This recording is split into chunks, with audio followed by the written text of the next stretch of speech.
Bonjour à tous, c'est Augustin du site Mon Indépendance Financière. Bienvenue dans cette nouvelle vidéo. Ce que j'aimerais partager avec vous aujourd'hui, c'est tout simplement l'importance de demander du feedback à vos clients pour améliorer vos produits et services. C'est vraiment une clé très importante pour que votre entreprise se distingue de la compétition, pour toujours être à la pointe de l'innovation et faire en sorte que vos clients soient ravis.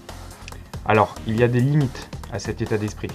Steve Jobs est entre autres connu pour avoir dit que s'il avait demandé à ses clients ce qu'ils voulaient, ses clients auraient demandé un meilleur Mac, un écran plus grand, une plus grande rapidité, une plus grande puissance de traitement.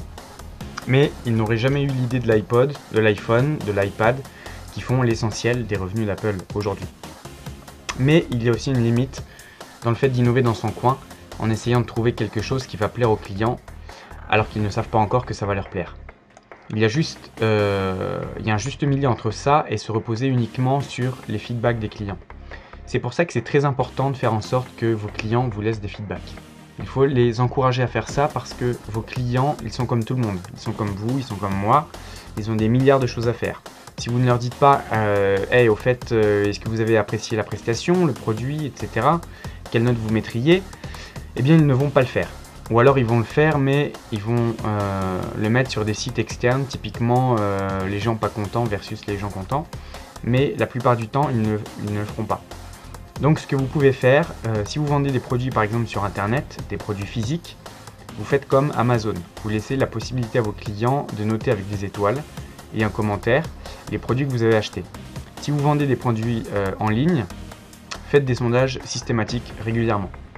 Par exemple, à la fin de chaque module de votre formation, vous avez un sondage qui demande alors comment est-ce que vous avez trouvé le module? Est-ce que vous avez apprécié la pertinence? Déjà, les coûts, est-ce qu'ils vous ont paru intéressants? Est-ce que vous avez apprécié la pertinence des exercices? Où en êtes-vous dans la formation? Qu'est-ce que vous en pensez? Est-ce que vous aimez ça?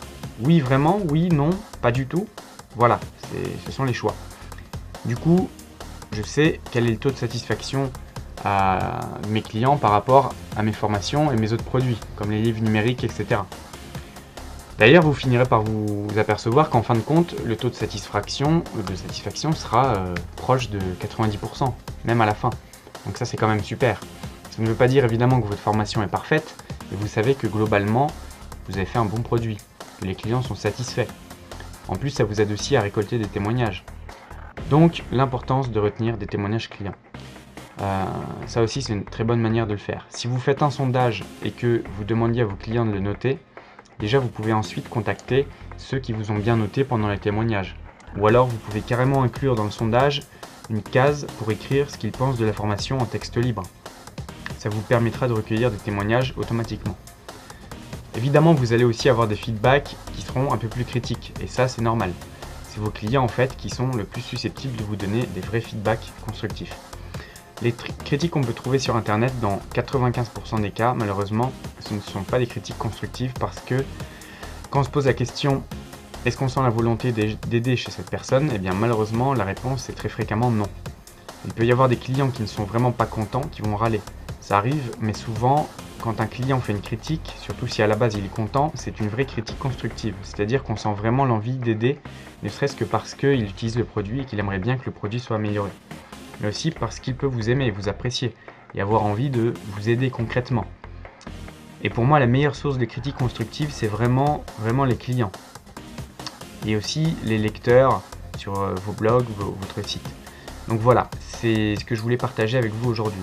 Si vous n'avez pas de processus aujourd'hui pour avoir du feedback de vos clients, avoir du feedback de vos lecteurs, de vos prospects, si vous n'en êtes pas encore là, eh bien mettez-le en place le plus rapidement possible.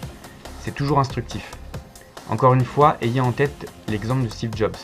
Il ne faut pas non plus donner un poids démesuré aux clients parce que parfois ils ne savent pas ce qu'ils veulent. Parfois ils ne savent pas qu'ils vont apprécier quelque chose que vous allez faire. Mais ne tombez pas dans l'excès inverse non plus. Donc c'est toujours bon de s'appuyer sur des données. Donc merci d'avoir regardé cette vidéo et n'hésitez pas à vous abonner à la chaîne pour être au courant des prochaines. Sur ce, je vous dis à très bientôt.